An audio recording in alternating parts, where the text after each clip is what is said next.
दोस्तों जो वो हाथी था जब हम आ रहे थे ना, उसका फ्रेश डंग और यूरिन था आगे था, और ये उसके बाद हाथी कहीं जंगल में एंटर कर गया था। और फिर ये देखिए, ये यूरिन भी दिख रहा है ना, अभी का ही है एकदम। और जब मैंने सुबह बताया था कि ओस के निशान के ऊपर हाथी के पैरों के निशान है, तब ये नहीं था, क्योंकि बिल्कुल चौकी के पास में है। और उसके बाद हाथी कहीं जंगल में चला गया था। हमारे निकलने के बाद इसी रोड पे दोबारा आया था। नहीं ये, हाँ, उसका खुद का पैर पड़ा है ना इसमें डंग पे। हाँ, टायर के निशान थोड़ी ना ये टायर का। टायर का है। तो हमारी गाड़ी है। नहीं, ये बोलेरो गई है अभी। सुबह हमारी भी आई ना। नहीं, लेकिन अभी बोलेरो गई ना आगे, हाँ, बोलेरो भी गई। क्योंकि जब हम सुबह आए ये नहीं था।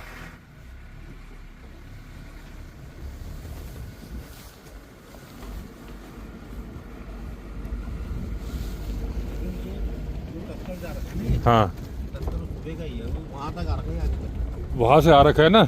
लेकिन मैं बताऊँ, अभी हमारा टायर निकला तो अलग बना है।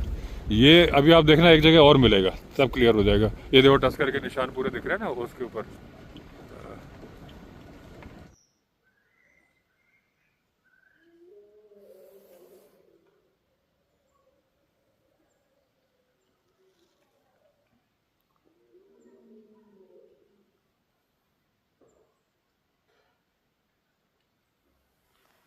ये दोस्तों हाथी की रोड है।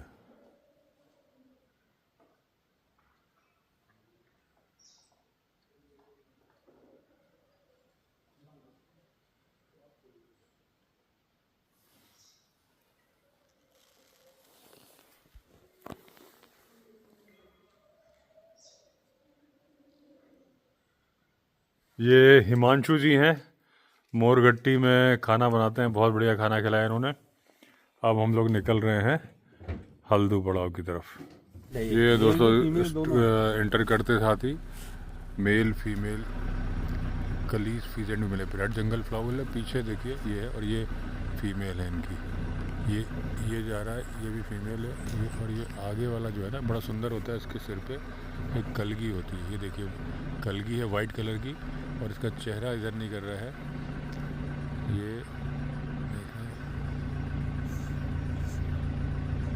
ये देखिए आंखें लाल और कलगी है। तो जो नाला है यहाँ पे, पहले ग्रीन टाइगर देखने के या ब्लैक टाइगर ऐसे देखने के कई लोगों ने बोला था, लेकिन उसका रीज़न ये है कि ये जो नदी है इसमें एल्गी मिलती है, और वो एल्गी चिपक जाती होगी तो ग्रीनिश हो जाता होगा। तो इसलिए वो कई लोग बोलते थे कि यहाँ पे ग्रीन टाइगर मिलता है, लेकिन वो ग्रीन टाइगर नहीं, नॉर्मल टाइगर है। बस इस पानी से उठ के जाता था, इस वजह से लगता था। हल्दू पड़ाव रेस्ट हाउस में आज नाइट स्टे है उसके जाने की, जो वतनवासा का सोना नदी रेंज है, वहाँ की सफारी है। पिछली बार मैं यहाँ पे आया था और मैंने बताया था पिछली बार की पाखरो और ये दोनों सफारी की थी, स्टे भी किया था हल्दू पड़ाव में, और वो गलती से फाइल मिट गई थी। हालांकि मुझसे पहली बार हुआ लाइफ में, बहुत सारे यूट्यूबर्स के साथ कई बार हुआ है। जब मैंने डिस्कस किया उन्होंने कहा सर हम तो भुक्तभोगी हैं, हमारे साथ कई बार हुआ है। लेकिन अच्छा सबक था, कल को अगर कोई इम्पोर्टेंट पर्सन के साथ पॉडकास्ट होता, वो उड़ जाता इस तरीके से, तो बहुत दिक्कत होती। सफारी तो दोबारा आके हो गई, कोई दिक्कत नहीं, दोबारा हो जा रही है। हर बार नए इवेंट होते हैं, कुछ इंटरेस्टिंग इवेंट तब हुए थे, हो सकता है उससे भी ज़्यादा इंटरेस्टिंग इवेंट इस बार हो जाए। सुबह जब पाखरों में सफारी करी, बहुत ज़्यादा कोहरा था, ठंड बहुत ज़्यादा थी। ग्लव्स, दोनों हाथ में ग्लव्स पहन के तो वीडियो बन नहीं सकती, क्योंकि थंब भी नहीं लगेगा, इसमें कैमरा भी। तो एक लेफ्ट हैंड में पकड़ा था मैंने, मतलब ऑन करके लेफ्ट हैंड में पकड़ा देता था, लेकिन मुझे पता था जानवर दिखेंगे नहीं, तो ये वाली ज़्यादा इम्पोर्टेंट है। अब अच्छी खासी धूप आ गई, क्योंकि इस सर्दियों में धूप के टाइम पे एनिमल ज़्यादा निकलते हैं। हालांकि अभी टाइगर के निकलने का टाइम 1 घंटे बाद होगा, तो उसका रेगुलर है इस टाइम पे, लेकिन कहीं वो धूप सेक रहा होगा, ऐसे ही लेपर्ड भी कर रहा होगा। लेकिन हाथी निकलने के चांसेस ज़्यादा हैं जो खुले इलाके में, क्योंकि दिन भर की ठंड के बाद वो धूप सेकने के लिए निकलेंगे। और लंच मिस हो गया है, क्योंकि सिद्धबली भगवान जी के दर्शन मैं 2-3 बार से नहीं कर पा रहा था। इस बार मैंने डिसाइड किया था चाहे जो हो जाए दर्शन तो करूँगा ही करूँगा। दर्शन किए, और यहाँ आगे 1-2 ऑफिस के काम निपटाने थे, पेमेंट वगैरह करनी थी, क्योंकि आउट ऑफ नेटवर्क थे, तो वो किए। और ऑफिस के मतलब रिजॉर्ट के, तो अब यहाँ लंच नहीं तो साथ में केले लाया था, केले खा लिए। अब डिनर ही किया जाएगा हल्दू पड़ाव में, क्योंकि अगर हम लंच करने के लिए जाते तो फिर सफारी में सोती। तो हमने कहा भाई लंच तो रोज ही करते हैं, आज फलाहार किया जाएगा। फिर ड्राइवर साहब बता रहे हैं कि 3 साल पहले करीब यहाँ पे जो फॉरेस्ट के वॉचर होते हैं ना, जो पैदल चलते हैं, सुबह मैंने दिखाया था कि देखिए टाइगर जेंटलमैन होता है, वो एक जगह उसी ट्रैक पे एक जगह टाइगर के पैरों के निशान थे, एक जगह वॉचर के पैरों के निशान थे। वॉचर मतलब बर्ड वॉचर नहीं, फॉरेस्ट वॉचर। तो उसको टाइगर ने मार दिया था यहाँ से, और ये पूरा खाई क्रॉस करके उस पार ले गया था वहाँ पे। तो यहाँ पे भी मैन ईटर था एक्टिव। जैसे अभी कॉर्बेट में 3 लोगों की हत्या करी टाइगर ने, 2 टाइगर ने 4 दिन में 3 लोग मारे। तो ऐसी घटनाएं हमेशा होती रहती हैं, यहाँ पे भी हुई थी।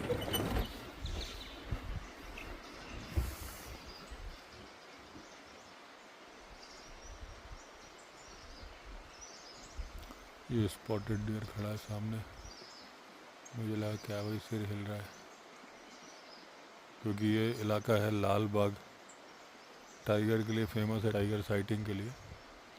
मुझे लगा ऐसा तो नहीं टाइगर डियर को खा रहा है, लेकिन पीछे एक और है, ये मेल है, आगे पीछे फीमेल है, और उसके पीछे क्या है,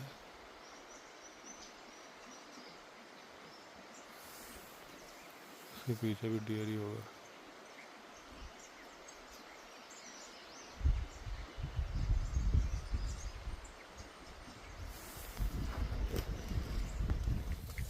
तो ये दोस्तों देखिए बहुत ही सुंदर जगह है, यहाँ पे पानी की कोई कमी नहीं है। हल्दू पड़ाव वाले इलाके में सोना नदी सफारी में अच्छा खासा बहता हुआ पानी है, सामने बर्ड्स बैठी हैं। और ये देखिए आप, अक्सर बहुत सारे लोगों ने बोला उनको टाइगर साइटिंग यहाँ होती है। और ये दोस्तों जो लाल बाग नहीं है, एक्चुअली लाल बाग है यहाँ, क्योंकि धूप बहुत अच्छी आती है और पानी से जब नहा के टाइगर निकलता था ना, लाल रंग का दिखता था, तो लोगों ने बोला लाल बाग, कि लाल रंग का बाग दिखा है। तो ये, क्योंकि ये बगीचा तो है नहीं, इसका नाम है लाल बाग, रेड टाइगर। बहुत सारी ड्रोंगो बर्ड उड़ रही हैं। ड्रोंगो को जंगल का कोतवाल भी बोलते हैं। ये अपने यहाँ जंगली रिजॉर्ट में देखिए वो बैठा है ना, मैं दिखाता हूँ। इसकी कहाँ गया, उड़ गया। ये उड़ रहे हैं, ये देखिए बहुत सारे उड़ रहे हैं, अगर दिख रहे होंगे कैमरे में, यहाँ से लेके वहाँ तक बहुत सारे हैं। और ये अकेला बड़े बड़े बर्ड्स को भगा देता है। और मैंने देखा है कि ये ओरिएंटल पाइड हॉर्नबिल को भगाते हुए, इसको हमारे आम के पेड़ पे बैठता है ओरिएंटल पाइड हॉर्नबिल, और ये भगा देता है। सामने राजू के घर तक दौड़ा के ले जाता है उसको। लेकिन इस वक्त मुझे लग रहा है 20-25 उड़ रहे हैं यहाँ पे, और मैंने जब भी देखा 1 या 2 देखे हैं। ड्रोंगो होते हैं, इसमें से कई होते हैं जो कि मिमिक्री भी कर लेते हैं। दोस्तों जिस ट्रेल पे अभी हम चल रहे हैं ये बहुत ही घना है। हल्दू पड़ाव में जाते वक्त नदी जब आती है तो राइट मुड़ना पड़ता है। इसमें पहली बार आ रहा हूँ मैं, पिछली बार जो सफारी करी थी इस ट्रेल पे नहीं आए थे। और ड्राइवर साहब बता रहे इसमें हाथी मिल जाता तो बैक करना बहुत मुश्किल होता है। टाइगर के मिलने के चांसेस बहुत ज़्यादा रहते हैं। और क्योंकि देखिए धूप, सूरज ऊपर से नीचे धूप आ नहीं पा रही, सूरज खिला हुआ है, लेकिन जंगल इतना घना है, साल के पेड़ हैं और उनकी ग्रोथ उतनी ज़्यादा इसलिए नहीं हो पा रही कि देखिए ऊपर धूप है नीचे नहीं। जो आपने कहानी सुनी, कविता सुनी होगी, सतपुड़ा के घने जंगल ऊँगते अनमने जंगल, ये सतपुड़ा नहीं है, सतपुड़ा मध्य प्रदेश में है, लेकिन इसी तरह के घने जंगल वो हैं कि जहाँ नीचे छाँव आनी मुश्किल हो जाती है। तो ये जो नमी वाला इलाका है, यहाँ पर गर्मी में टाइगर का मिलना बहुत ज़्यादा, उस बात की संभावना होती है कि मिले, क्योंकि ठंडी जगह है। ऐसी जगह में गर्मी में भालू भी मिलेगा। ये देखिए नीचे पूरा बहुत ही सुंदर जगह, बहुत ही ठंडा। और हालांकि हम जनवरी के महीने में आए हैं तो ठंड और ज़्यादा बढ़ गई है यहाँ पे। अभी ड्राइवर साहब बोल रहे हैं कि टाइगर दिख जाए, हाथी ना दिखे, जो मैं हमेशा बोलता हूँ ना, पहले बोलता था सिलेरियो में भी। तो बोले सामने से आता हुआ ना दिखे, मैंने हाँ भाई जाता हुआ दिख जाए ताकि गाड़ी बैक करने का टाइम रहे। लेकिन इस रास्ता इतना है ना, जिप्सी एक्चुअली लंबी इतनी होती है ना, और इसमें तो सामान रखने की वो पीछे और वो बनी हुई है, तो और वो इसमें तो बैक करने के पीछे टकरा जाएगी। गुरखा में ये एडवांटेज है कि छोटी है, ये 3 डोर वाली कहीं से भी बैक हो जाती है। तो इस रास्ते में अगर मिला तो सिर्फ मुकाबला ही करना पड़ेगा, और मुकाबला ये है कि वो कितना सन की टस्कर, इस बात पर निर्भर करेगा। अभी दोस्तों सिंह भूम इलाके में एक हाथी है जो कि सीरियल किलर बन गया है। उसने 22 लोग मार दिए, एक घर में घुस गया, एक परिवार के 5 सदस्यों को मार दिया। उसको ट्रैंकुलाइज करने की कोशिश भी हो रही है, तो वो मेरे ख्याल से झारखंड में था, झारखंड से उड़ीसा चला गया। तो इतनी जल्दी जल्दी पोजीशन चेंज कर रहा है, और शायद वो मस्त पीरियड में भी है। ये बांस लगे हुए हैं, और ड्राइवर साहब बता रहे हैं कि इसी एरिया में बांस मिलेंगे यहाँ पर, और कहीं नहीं। और हाथी का तो फेवरेट फूड है, आपको मालूम है। और ये पूरे बांस ही बांस लगे हुए हैं यहाँ दोस्तों। अभी टाइगर के पग मार्क थे, क्योंकि धूप भी आ रही है तो दिखने के चांसेस भी हैं, और टाइम भी हो गया है टाइगर के निकलने का। रास्ता बड़ा सस्पेंस से भरा हुआ है, हर मोड़ के बाद लगता है, क्योंकि यहाँ पे हाथी के जाने के निशान नहीं मिल रहे। मैं देख रहा हूँ तो आने के चांसेस हैं, अगर जाने के निशान मिल जाएं, ताज़े निशान, तो मालूम चल जाए कि हाँ भाई हाथी गया हुआ है। लेकिन नहीं मिल रहे तो कहीं ऐसा ना हो कि आ रहा हो, और यहाँ से गाड़ी बैक नहीं होगी, इसमें कोई शक नहीं है। एक तो जिप्सी, दूसरे मैंने बताया पीछे सामान रखने की वो है। तो ये जो रास्ता जा रहा है ना, ये हाथी की चढ़ने का है। पूरे इसमें फुटप्रिंट बने हुए हैं, और ये मिट्टी भी हाथी ने खोदी है। और एक देखो आप, हाथी के पैरों की दरार से और नाखून से जो निशान बने, ये देखिए आप, ये देखिए, ये जो निशान है ना, हाथी ने यहाँ से मिट्टी या तो स्लिप मारा है या उसने मिट्टी को खोदा है। और एक निशान ये बना हुआ है, ये देखिए, ये ना हाथी के पैर का निशान।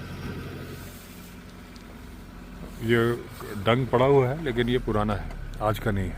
इस फीजेंट की फैमिली है, 2 मेल हैं 2 फीमेल हैं। ये देखिएगा आप, ये देखिए, ये जो काले वाले हैं ये मेल हैं, और ये ब्राउन सी है ये फीमेल है। कली फीजेंट की आप देखिए, कलगी, ये देखिए, इसके सिर पे कलगी है और आँख सुंदर है। अभी ड्राइवर साहब बोल रहे हैं हाथी की खुशबू आ रही है, यहाँ नहीं मिलना चाहिए। और वो जो ऊपर जाने के निशान थे, वहाँ से भी आ सकती है, या ऊपर यहाँ बांस के झुरमुटे, यहाँ कहीं भी हो सकता है। लेकिन टहनी टूटने की आवाज़ नहीं आ रही है, तो कहीं सोलो टस्कर तो नहीं है। ये देखिए, ये भी चढ़ने का रास्ता है हाथियों का। ये देखिए, ये जो है ना, ये रास्ता, यहाँ से हाथी चढ़ के गए। और दोस्तों आपको एक बात मालूम होगी, हाथी अपने पैरों से भी रास्ता पहचान लेते हैं। जिस रास्ते से चल के जा रहे हैं, वहाँ की जो वाइब्रेशंस होती है ना, इनका पूरा वजन एड़ी पे नहीं होता, फुट पैड होते हैं सॉफ्ट। एक तरीके से वो शॉक ऑब्जर्वर का भी काम करते हैं, सस्पेंशन का काम करते हैं, कि हाथी का इतना भारी वजन होता है ना, वो भी करते हैं। उससे वो मैंने पहले बताया था, एक पॉडकास्ट में बताया था कि वो तरंगे पहचान लेते हैं। दूर जो मैसेज उनको कोई दूसरा हाथियों का हर्ड पास कर रहा होता है, वो उसको पैरों से सुन लेते हैं। ये यहाँ पे पुलिया बनी है, लकड़ी का सा पुल बनाया है, पुराना पुल है बहुत, ऐसा लग रहा है लकड़ी के तख्ते रख के मिट्टी डाली ऊपर। हाथी के फुटप्रिंट्स मिल रहे हैं यहाँ पे। ताजे कहाँ दिख रहे हैं? टाइगर है, अच्छा, टाइगर का पग मार्क्स मिले हैं यहाँ पे।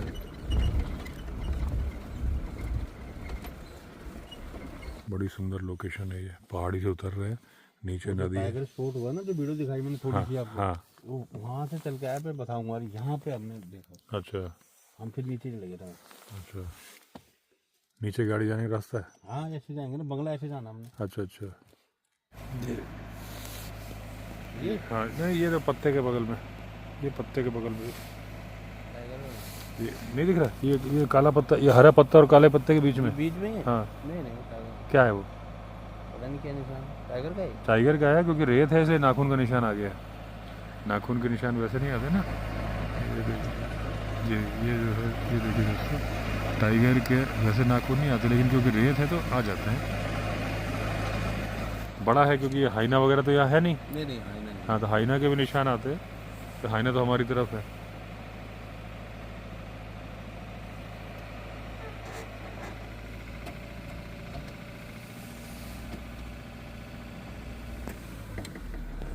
ये बड़ी सुंदर लोकेशन है दोस्तों। मतलब अगर जंगल की खूबसूरती की बात की जाए, हर जगह बहता हुआ पानी और डेंस फॉरेस्ट। एक बहता हुआ पानी रेत के साथ होता है, यहाँ मिट्टी के साथ है। आप देख रहे हो, ये पूरी मिट्टी है। मतलब बहुत ही हेल्दी फॉरेस्ट है, घना जंगल है। और अगर आप देखोगे, ये पूरी टाइगर की पेट ये मैं आपको एक बार 360 डिग्री व्यू दिखाता हूँ उस जगह का। इसको क्या बोलते हैं? मदालटी। मदालटी तो मदालटी स्रोत। ये देखिए,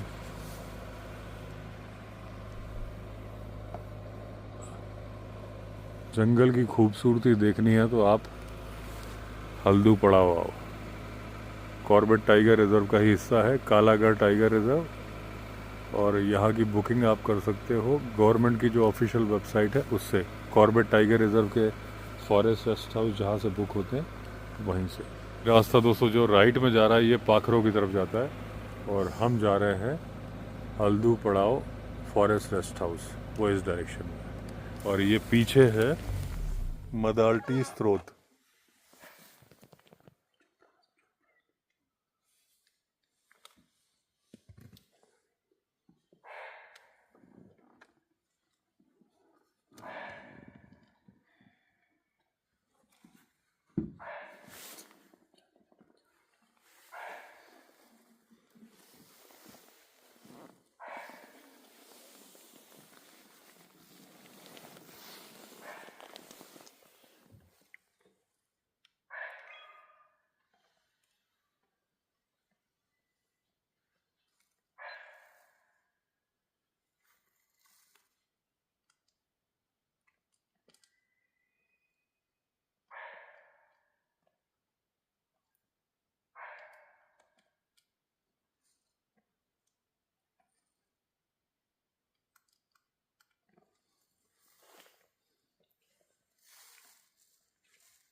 ये दोस्तों जो अभी ये बार्किंग डियर कॉल कर रहा था ना, तो टाइगर वहीं पे खड़ा था, फिर उसके बाद फिर वो बैठ गया। हालांकि हमारे हिलने से जो जैकेट वगैरह की हिलने की आवाज़ आ रही थी वो भी सुन लेता है, क्योंकि टाइगर आँख से पहले कान पे भरोसा करता है। अपने कान हमेशा घुमाता रहता है, और आप जब टाइगर सो रहा होता है ना तब भी आप देखो कान मूवमेंट कर रहे होते हैं। मतलब नींद में भी उसकी सुनने की शक्ति काम कर रही होती है।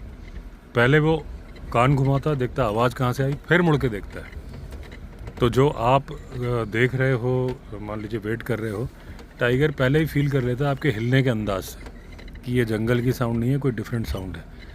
तो 3-4 बार बार्किंग डियर बोला, फिर उसके बाद टाइगर बैठ गया, क्योंकि उसने हमारी जिप्सी को महसूस कर लिया। और टाइगर क्या है, जब हमला करना चाह रहा है तो वो 10 से 15 मीटर तक जाना चाहता है उस बार्किंग डियर के, क्योंकि वो उसका किल जोन है। उसके बाद फिर वो कूदता है। अच्छा, जानवर के इतना नज़दीक कैसे पहुंच जाता है कि इसकी जो धारियां होती है ना, पीले पे काला रंग, वो मिक्सअप हो जाता है। अगर कहीं कोई पार्ट दिख भी रहा होता है बॉडी का, तो डियर को नहीं मालूम चलता कि ये टाइगर है। जैसे जेब्रा की धारियों से लायन कंफ्यूज हो जाते हैं कि वो कहाँ जानवर है। अब थोड़ा यहाँ पे आवाज़ें सुनते हैं।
टाइगर की मूवमेंट का एरिया है।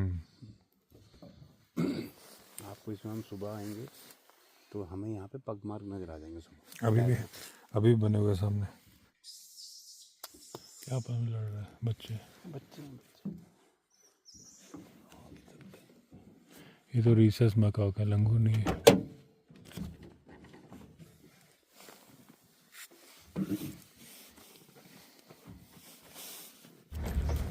और जो मैं आपको बता रहा था ना इसका कि टाइगर के हमले का तरीका जो होता है तो छुप के करता है, 10-15 मीटर दूर तक जाता है और जब देख लेता है कि मैं छलांग मार के इसको पकड़ सकता हूँ तभी करता है। और अगर वो चूक जाता है तो ज़्यादा एनर्जी वेस्ट नहीं करता। सबको मालूम है 20% उसके अटैक ही कामयाब होते हैं, बाकी बार वो फेल होता है। लेकिन धैर्य अगर सीखना है ना तो टाइगर से सीखने की ज़रूरत है। और साइलेंट वॉक करता है, जैसे मैंने बताया पैडिंग होती है हाथी के पैरों के नीचे, वैसे ही टाइगर के भी जो गद्दे होते हैं ना उससे आवाज़ नहीं होती। पैर रखने का इतना बढ़िया उसका स्टाइल है, देख रहा है सामने लेकिन पैर से टटोल के पत्तियाँ टहनियाँ सब समझ लेता, धीरे से पैर रखता है। जहाँ अगला पैर रखा वहीं पिछला पैर रखता है। फिर उसका टारगेट होता है गर्दन या गला, बहुत बड़ा जानवर है तो कंधे। बहुत ही तेज छोटा हमला होता है, जानलेवा है। अगर कामयाब हो गया तो 5 सेकंड के अंदर कामयाब हो जाएगा, नहीं तो टेंशन लेता नहीं है टाइगर। बोलता रात गई बात गई फिर देखूंगा। लेकिन मुझे अपनी एनर्जी बचानी है, अपने बॉडी को कोई चोट नहीं लगने देनी है। पता चला कि अगले दिन में शिकार करने लायक नहीं रह गया। टाइगर जब अपने शिकार को पकड़ता है तो पूरी कोशिश करता है कि उसके सींग की तरफ या जब वो गिरे तो अपने खुर ना मार पाए, क्योंकि जो डियर की खुर की पावर है ना करीब करीब घोड़े की दुलत्ती के बराबर है।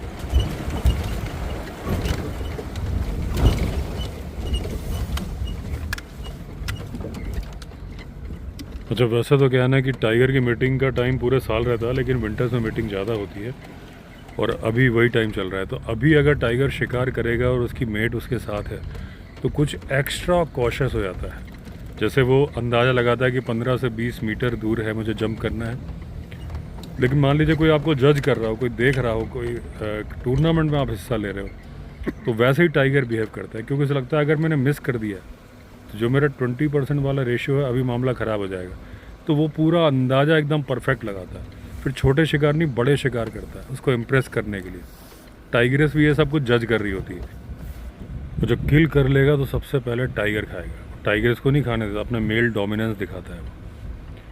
तो टाइगरेस देख रही होती है, अगर वो 3-4 बार मिस कर गया तो हो गया। टाइगरेस उस वक्त तो मीटिंग कर लेगी क्योंकि उसे पता है कि नहीं करूँगी तो ये घायल कर देगा मुझे। लेकिन फिर वो कोशिश करती है कि ज़्यादा स्ट्रॉन्ग मेल मिल जाए और इससे अगर उसको प्रेगनेंसी होती भी है तो वो अपनी अर्ली प्रेगनेंसी को टर्मिनेट कर सकती है, क्योंकि उसको चाहिए कि मेरा जो बच्चे हों वो एक शक्तिशाली नर से हों। तो वो देख रही होती है वो शिकार के दौरान, और टाइगर इस बात को समझता है, पूरी तरह से कॉशियस रहता है, हर जगह दिखाने की कोशिश करता है कि देखो मैं कितना बड़ा शिकार मार रहा हूँ। मैं अगर 5 अटैम्प्ट करता हूँ तो 5 बार मैं 5 मार देता हूँ, ये दिखाने की कोशिश करता है। इसलिए वो पहले ओवर कॉशियस रहता है, ओवर एग्रेसिव भी रहता है। उस दौरान अगर आप उसके नज़दीक आ गए तो आपका बोलो तारा हो गया।